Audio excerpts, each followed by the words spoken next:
Pascal. You are now rocking with that dude Pascal. What's up?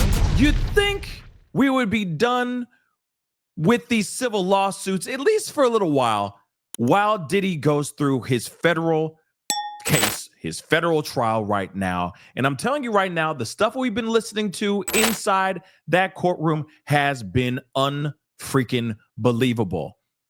But like I said, you'd think they'd be done with these civil lawsuits. And guess what?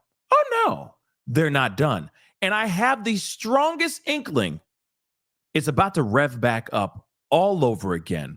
We're going to talk about that in a second. But nonetheless, we do have a new accuser that is now saying that he AR'd her and that his weed whacker is the size of a Tootsie Roll. And I can't even, I don't, we are in some crazy times, guys, right now. And I'm telling you right now, Diddy is having a hard time. And I'm telling you, let's be real, innocent until proven guilty in the court of law.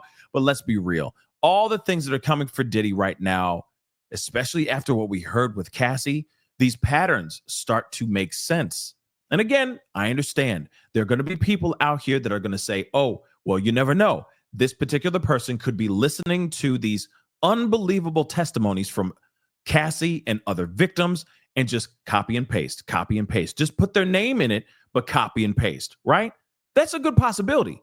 But at the same time, even with Cassie's lawsuit, her testimony, we've been seeing for ourselves that there is most definitely a pattern, especially not only just his MO and what he does, but also how the people who work around him conduct themselves with these alleged victims as well. It has been absolutely crazy. It has been absolutely mind-blowing. And I got to be real. Diddy has a lot of explaining to do for sure. But let's get into this article. Man, she going for the weed whacker, y'all. She went straight for the weed whacker. It's the size of a Tootsie Roll. That's something else. Actually, if you really think about it, he really has a thing for dark men, okay, Black or Latino men most of the time with huge hogs. That's literally what we heard, that these men are well endowed. He's got a thing for that. And he wants to see, at least with Cassie, he wants to see Cassie with all these men that are well endowed. So in a way, it makes you wonder, could it be that he actually has a small weed whacker? Something to think about. He's like, no, I can't pleasure you the way that this other member can, right? Mine just isn't fully equipped. Mine is just a little two-door. These guys are freaking, big ass SUVs. You see what I'm saying? There's just something about this that does make you wonder, could it be? Could it very well be that he has a little bit of, envy, if that makes any sense. But I don't know. I digress. Again, these are still allegations. This may be real. This may not be real. Of course, that's just kind of the world that we live in, unfortunately. So we have to take all this with a grain of salt. But this is quite the claim. So let's get into this. So Diddy AR'd a woman in his Manhattan apartment, but the woman said that she was actually relieved when he whipped out his whatnot because she knew it wouldn't hurt. It wouldn't hurt that much due to the length and girth, at least according to this new lawsuit. So Diddy is being sued by a Jane Doe who claims they met in May of 2001. She says they hung out a few times without incident at his Manhattan recording studio, nightclubs, and a restaurant. But things went south in July of 2001 on their fourth meeting. So everything was cool for a few months until they met again on this fourth time. And I guess this is when he pounced. So she claims after a night out at the club, Diddy took her back to his apartment, leading her to his bedroom, where he locked the door, pushed her down on the bed on her back, placing his hand around her neck and telling her, I'm going to suck the life out of you. What are you, Dracula now? What's going on with this? Interesting.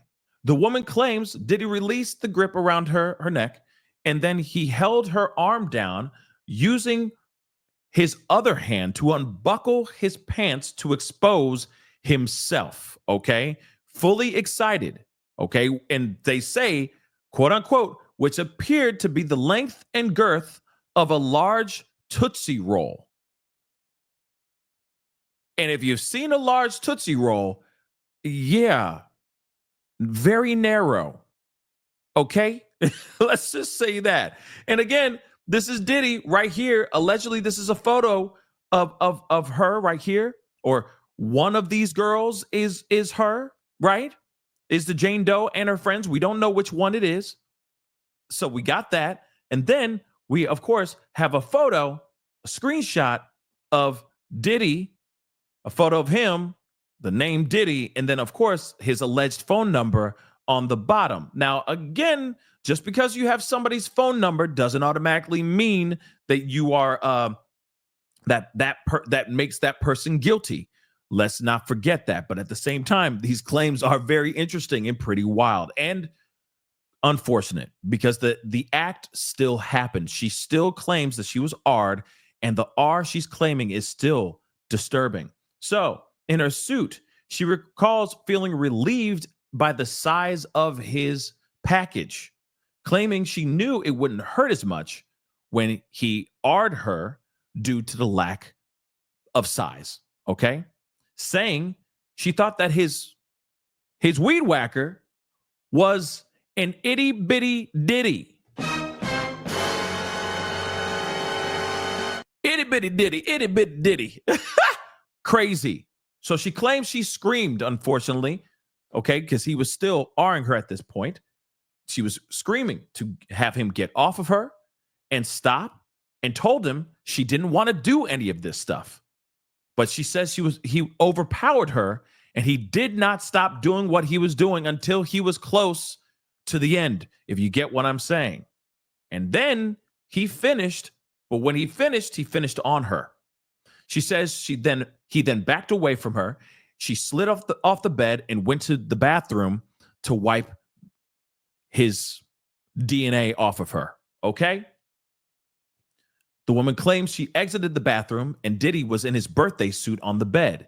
She then ran to the door and unlocked it. She says a bodyguard was standing outside the room and she asked him where the exit was. He gestured downstairs. She says she left the place and Diddy's staff drove her and a friend home. So what's interesting about this is I'm wondering if the friend heard anything, if the friend was there, if the friend heard anything. Were they a party to it?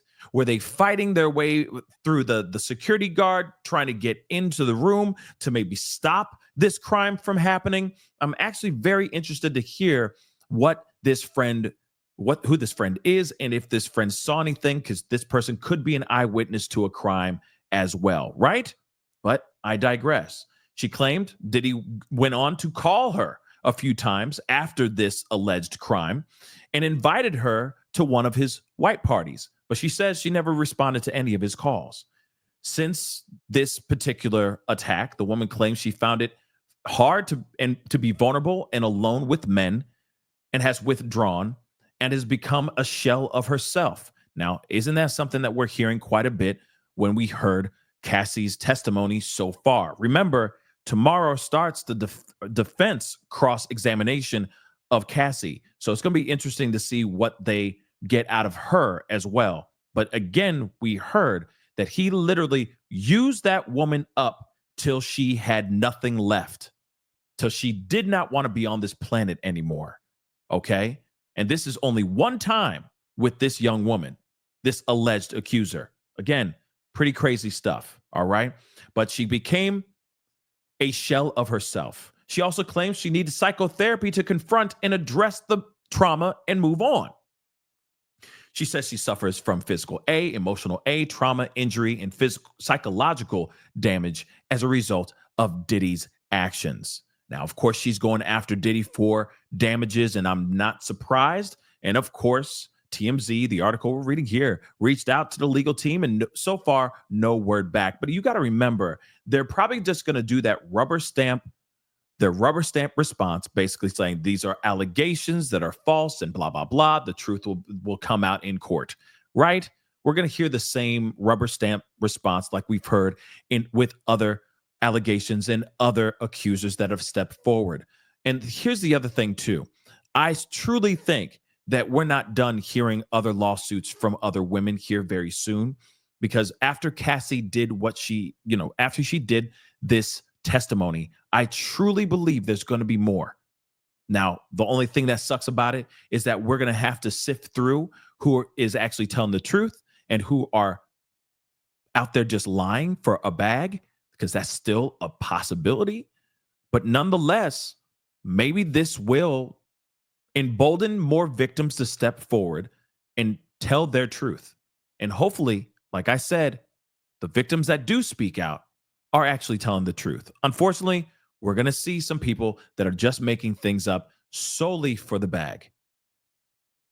Hopefully, we'll be able to see right through their lies, and we'll be able to catch and help those who really want that help.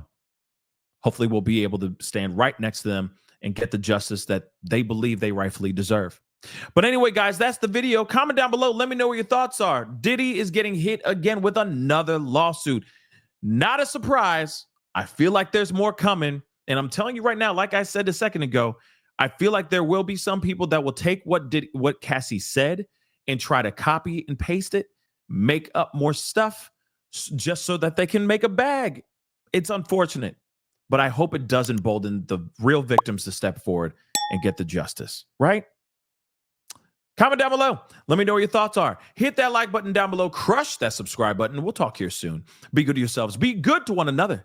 This is the Pascal Show. Bye. Pascal.